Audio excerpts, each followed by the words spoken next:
Hey guys, welcome to target Sarkari Naukri. मैं हर्षाद अली। भारत एवं विश्व भूगोल के इस कोर्स का लेक्चर नंबर आप 17 देख रहे हैं, जिसमें हम डिस्कस करेंगे और कंप्लीट करेंगे भारत में कृषि यानी एग्रीकल्चर इन इंडिया को। इस टॉपिक से आपके एग्जाम में क्वेश्चन दो तरह से पूछे जाते हैं, एक विश्व स्तर पर, दूसरा भारतीय यानी राष्ट्रीय स्तर पर।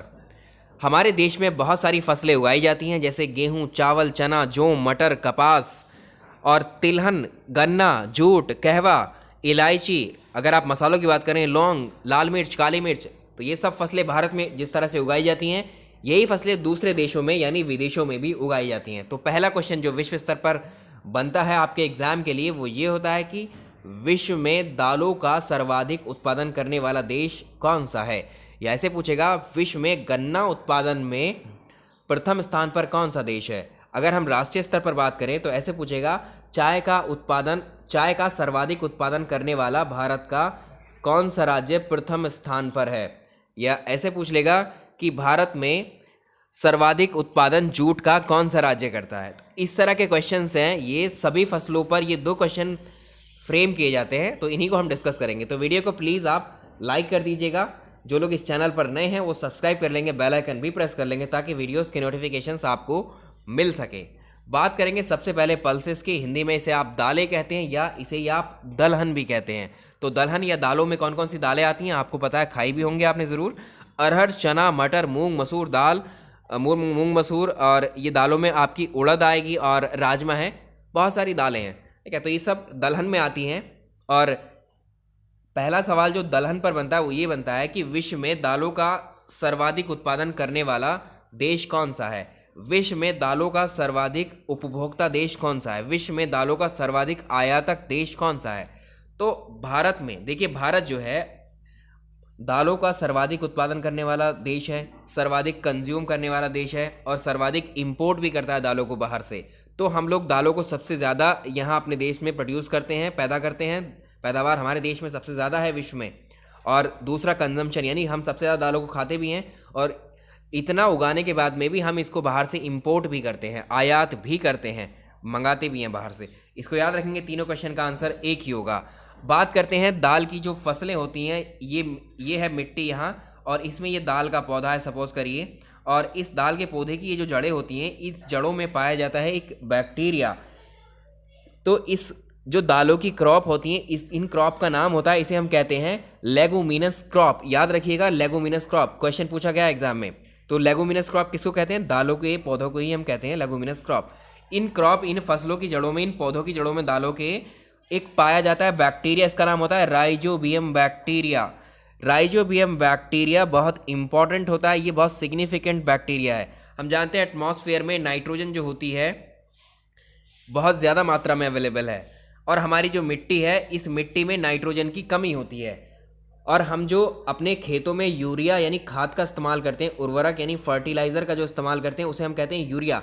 उसको हम इसीलिए डालते हैं अपने देश की मिट्टी में, ताकि उसमें नाइट्रोजन की कमी पूरी की जा सके, उसकी फर्टिलिटी बनी रहे, उपजाऊ मिट्टी वो बनी रहे। ये पौधे क्या करते हैं, जो इसमें राइजोबियम बैक्टीरिया होता है, ये एटमॉस्फेयर में नाइट्रोजन होती है ना, इस नाइट्रोजन को शक करता है ये बैक्टीरिया, इसको सोख लेता है, और इसको सोख करके इस नाइट्रोजन को वो नाइट्रेट में बदल देता है। नाइट्रेट में बदल के इस मिट्टी में इसको ऐड कर देता है, यानी मिट्टी में नाइट्रोजन की कमी को पूरी कर देता है, और एक तरीके से मिट्टी उपजाऊ बनी रहती है। तो जैसे हमने अभी फसल काटी है, कौन सी, गेहूं की फसल मार्च अप्रैल में कट चुकी है, और इस फसल के बाद में कौन सी फसल अब जो है बोई जाएगी। अब जो है दालों की कोई भी फसल आप देखना खेतों में, या तो उड़द के बीज या उड़द की दाल को जो है बो दिया गया होगा। वो इसलिए बोया जाता है एक फसल के बाद में, ताकि मिट्टी की उर्वरता बनी रहे। जैसे अभी गेहूं की फसल हो गई, गेहूं के बाद अभी दालों की फसल हो जाएगी, दालों के बाद में जब मौसम आएगा धान का, फिर धान की खेती होगी, फिर इसी तरह से हम रोटेट करेंगे, ऐसे इसी चक्र में। इसे ही हम बोलते हैं, फसलों को आप बदल बदल कर बोते हैं, मिट्टी की उर्वरता बनी रहे, फर्टिलिटी बनी रहे, इसे ही हम कहते हैं फसल चक्र। इसे ही बोलते हैं क्रॉप रोटेशन। इस पे क्वेश्चन बना हुआ है। फसल चक्र भारत में क्यों अपनाया जाता है, मिट्टी की उर्वरता बनाए रखने के लिए। इस क्वेश्चन का आंसर ये। अलग से हम क्वेश्चंस आपको करवाएंगे, यहाँ थ्योरी अभी पढ़ा रहे हैं आपको, उन क्वेश्चन में आप बहुत आसानी से फिर क्वेश्चन के आंसर्स को एलिमिनेट कर पाओगे।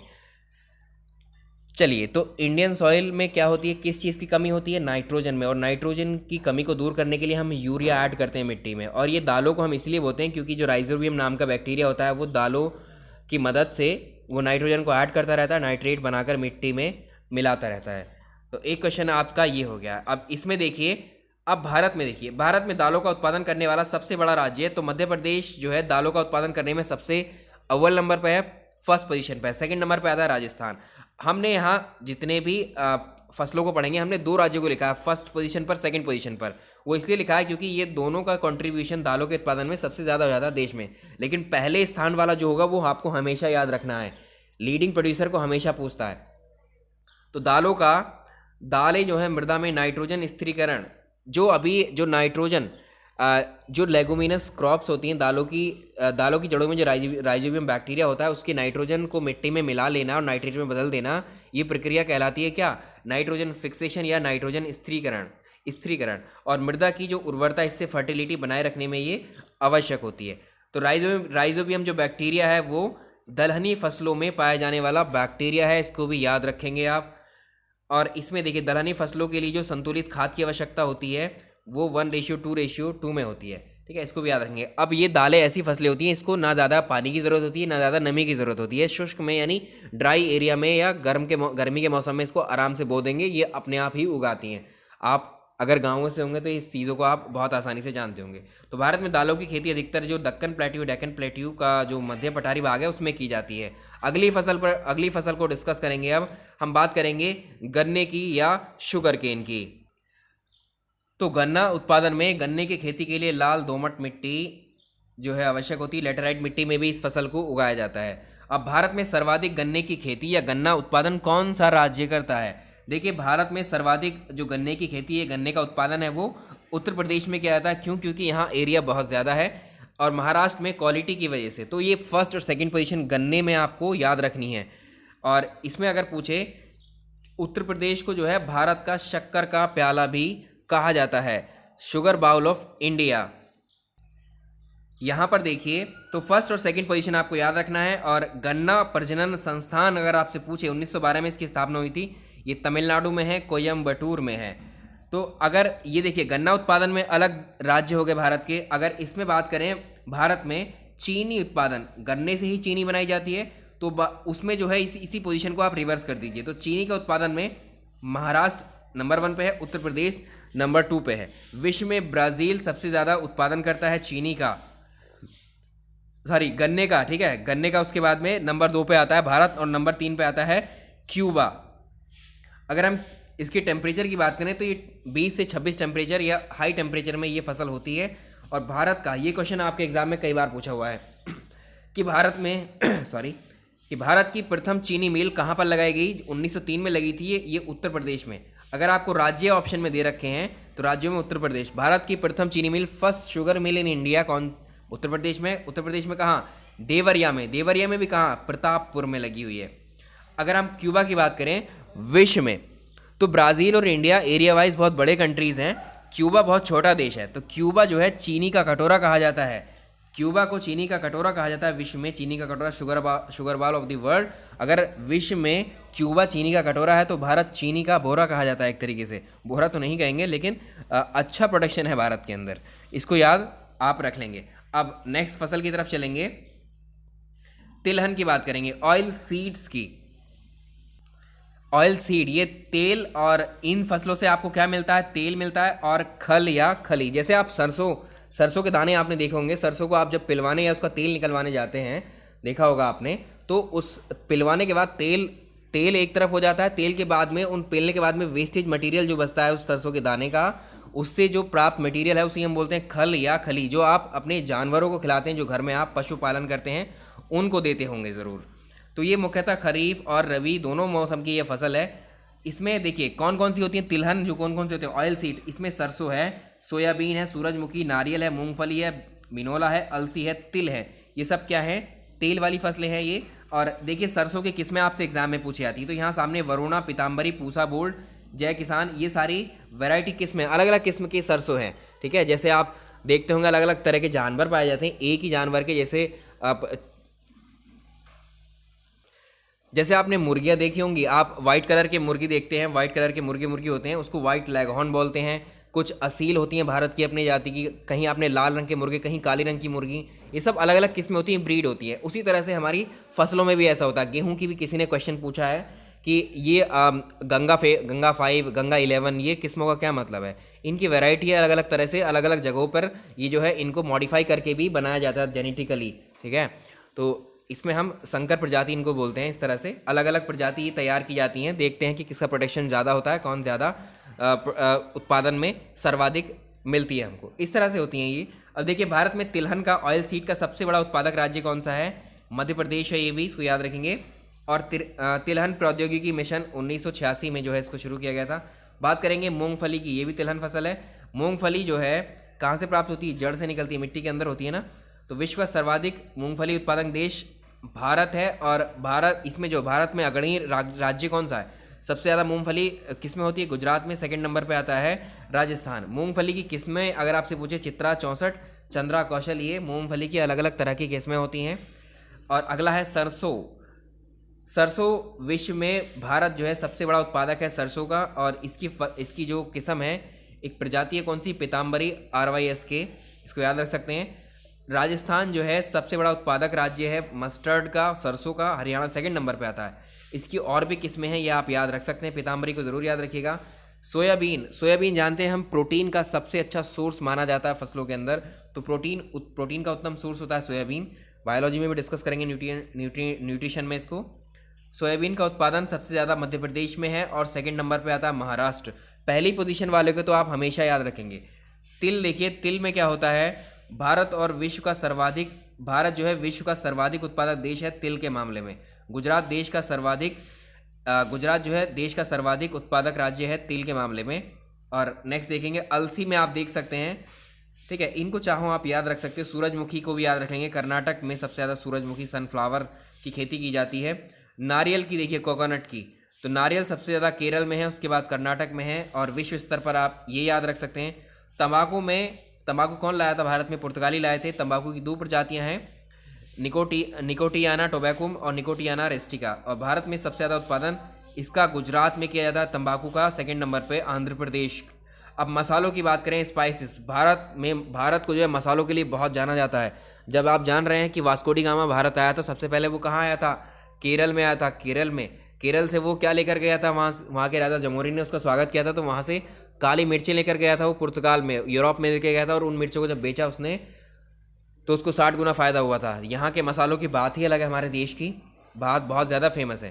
तो जैसे इलायची है, तो केरल को क्या कहा जाता है? मसालों का बागान। ये क्वेश्चन बन चुका है। इलायची यानी कार्डोमम विश्व में सबसे ज़्यादा उत्पादन ग्वाटेमाला करता है, दूसरे नंबर पर भारत आता है।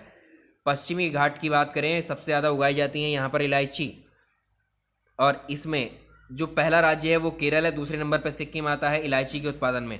भारतीय इलायची शोध संस्थान कहाँ पर है? मिलाडुम्परा, केरल में है। और इसको हम इंग्लिश में कहते हैं Indian cardamom research institute, ICRI। और इलायची की 2 किस्में इसने विकसित की हैं, ICRI-1, ICRI-2। लाल मिर्चों का उत्पादन, लाल मिर्चों को क्या कहा जाता है? लाल मिर्च को, रेड चिली को अद्भुत मसाला या वंडर स्पाइस भी कहा जाता है। तो कुल वैश्विक उत्पादन का लगभग आधा भारत से ही होता है। भारत में जितने भी वर्ल्ड में जितने भी देश हैं उसमें से आधे से ज़्यादा मिर्चों का उत्पादन हमारा देश ही करता है। यानी पहले नंबर पे लाल मिर्चों के उत्पादन में भारत ही है। और अगर देखेंगे, तेलंगाना फर्स्ट स्टेट है इसका, इसमें सबसे ज़्यादा मिर्चें उगाता है। लौंग की बात करें तो इंडोनेशिया का ये मूल पौधा है लौंग। और भारत में केरल सबसे ज़्यादा उत्पादन करता है लौंग का। काली मिर्चें आप देख रहे हैं सब में, यहाँ जो मसाले हैं उनमें सबसे ज़्यादा अव्वल कौन है? केरल है। केरल को इसलिए क्या कहा जाता है? मसालों का बागान। तो भारत का काला सोना किसको कहा जाता है? ये काली मिर्चें होती हैं। वियतनाम, इंडोनेशिया, ये सब रैंकिंग आप याद रखनी है। पश्चिमी घाट की पहाड़ियों से ज़्यादा होती हैं काली मिर्च। अब फसलें और इनके जो लगने वाले रोग हैं वो भी आप याद रख लेंगे। जैसे गेहूँ है, गेहूँ में कौन कौन से रोग रखते हैं? करनाल, बंट हमने देखा था, रस्ट है, सेहू है, गेरुई है, रतुइया, अनावृत, कंडुआ है, ये सारे। ये धान के कौन सी? खैरा है, शीत झुलसा है। मक्का में तुलिसिता रोग है। और ये मूंगफली में टिक्का है, ड्राई रूट है। और ये सोयाबीन में पीला चित्रण। ये सारे के सारे आपको ये इनके रोग हैं। आपसे ये पूछता है कि टिक्का किस फसल का रोग होता है, ऐसे पूछ लेगा। अब फाइबर क्रॉप्स में देखिए, जो रेशेदार फसल होती है, जैसे कॉटन है, कॉटन फसल। देखिए, कपास जो है भारत का खुद का अपना ही पौधा है, यानी इस फसल की शुरुआत हमारे देश से ही हुई है। बर्थ प्लेस ऑफ कॉटन कौन है? भारत। ये खरीफ की फसल है। महाराष्ट्र में इसे किस नाम से जाना जाता है? सफ़ेद, सोना या श्वेत स्वर्ण या वाइट गोल्ड के नाम से भी इसको महाराष्ट्र में जानते हैं। तो विश्व में सर्वाधिक उत्पादन होता है हमारे देश में कॉटन का, और दूसरे नंबर पे आता है चाइना का। और विश्व में हम बात करें किसको, इसमें गुजरात नंबर 1 पे है कॉटन के उत्पादन में, महाराष्ट्र सेकंड पोजीशन पर है। कपास के लिए काली मिट्टी की ज़रूरत होती है, सर्वाधिक उपयुक्त मिट्टी होती है ये, इसलिए इसको कपासी मिट्टी भी कहते हैं। हमने सॉइल वाले चैप्टर में देखा, इससे पहले जो 16 चैप्टर्स हमने किए हैं भाई हिस्ट्री ज्योग्राफी के, उनको देख लीजिएगा। एक चीज़ और बता दें, सभी सब्जेक्ट की प्लेलिस्ट बना दी है चैनल पर, फिर भी कमेंट आप लोग करते रहते हैं, वो प्लेलिस्ट बनी हुई है, आप जा करके देखिए, वहाँ सब सीरियल में लगे हुए हैं सारे लेक्चर। कपास की जो अलग अलग नस्लें हैं ये सारी हैं। अब देखिए रबर की हम बात करें, रबर तो ये हैविया ब्राजीलिया मिस्र नाम के पेड़ के पौधे से जो दूध निकलता है लेटेक्स, उससे प्राप्त होती है रबर, ठीक है, इसको आप याद रखेंगे। और ये फसलें क्या होती है लॉन्ग टर्म में, ये ज़्यादा टाइम लेती हैं प्रोडक्शन करने में। तो विश्व में रबड़ का सबसे ज़्यादा उत्पादन करता है कौन सा देश, थाईलैंड। भारत में रबड़ का सबसे ज़्यादा उत्पादन करता है कौन, केरल। सेकंड नंबर पर आता है तमिलनाडु, तीसरे पर कर्नाटक। ये भी आपको याद रखना, लीडिंग प्रोड्यूसर हैं ये। अगर हम बात करें कॉफ़ी की, देखिए पहले चाय की बात करेंगे। चाय एक चाइनीज़ पौधा है और ब्रिटिश शासकों द्वारा भारत में लाई गई थी, इंट्रोड्यूस की गई थी। 2 किस्में होती हैं भारत में इसकी, एक तो बोहिया, ये चीनी किस्म की ये चाय होती है, एक असमी का ये असमी यानी भारतीय, ये हमारे यहाँ की है। तो चाय एक उष्ण कटिबंधीय या उपोष्ण कटिबंधीय पौधा होता है। इसके लिए टेम्परेचर और वर्षा की जितनी ज़रूरत होती है वो काफ़ी चाहिए, काफ़ी मात्रा में। ह्यूमस युक्त जो लेटेराइट मिट्टी है, जो ढलवां क्षेत्र होते हैं, पहाड़ों के ढाल पर ये की जाती है। किसकी खेती, चाय की खेती पहाड़ों के ढाल पर इसलिए की जाती है क्योंकि जो चाय की फसल होती है उसको पानी कभी एक साथ नहीं चाहिए होता, भरा हुआ नहीं चाहिए होता है, एक ढाल से पानी गिराया जाता है और पानी हमेशा चलता हुआ बहता हुआ पानी ही, बहते हुए पानी में ही ये फसल जो है ग्रो करती है, चाय की फसल। इसलिए इसको पहाड़ी ढालों पर या ढलवे क्षेत्रों में इसको उगाया जाता है। आपसे ये पूछेगा कि ढलवा क्षेत्रों में, पहाड़ी क्षेत्रों पर कौन सी फसल उगाई जाती है, आंसर इज चाय, याद रखिएगा। तो विश्व में चाय का सर्वाधिक उत्पादन करता है चीन, और भारत में करता है भारत है दूसरे नंबर पर। तो ग्रीन टी जो होती है चाइना में जो होती है सबसे ज़्यादा, चाइना क्या करता है ग्रीन टी को, और भारत में होती है ब्लैक टी। चाय के उत्पादन में अगर भारत में आप देखो तो असम राज्य अग्रणी राज्य है चाय के उत्पादन में। असम में कहाँ पे होती है, कछार में सबसे ज़्यादा। दूसरे नंबर पर आता है पश्चिम बंगाल, इसमें दार्जिलिंग में सबसे ज़्यादा, और तमिलनाडु में ये नीलगिरी में सबसे ज़्यादा। तो ये चाय के बागान हैं यहाँ पर, इन जगहों पर। ग्रीन गोल्ड चाय सबसे प्रमुख किस्म मानी जाती है किसकी, चाय की। अब विश्व में चाय का सर्वाधिक निर्यातक कौन है, एक्सपोर्ट कौन करता है, केनिया करता है, चीन करता है, श्रीलंका, भारत करता है। चाय की पत्तियों में कौन सा तत्व पाया जाता है, कैफीन और टैनिन पाया जाता है। भारतीय चाय बोर्ड कहाँ पर है, कोलकाता में। अगर कहवा की बात करें, इसको हिंदी में आप कॉफ़ी कहते हैं, ये अबसीनियाई का मूल पौधा है, और सबसे पहले ये बाबा बुदान की पहाड़ी कर्नाटक में ये रोपा गया था। और ये भारत में अगर आप देखें, विश्व में कुल उत्पादन कॉफ़ी का 4% भारत करता है इसका। और भारत में कहवा की 2 किस्में होती हैं, अरेबिका और रोबस्टा।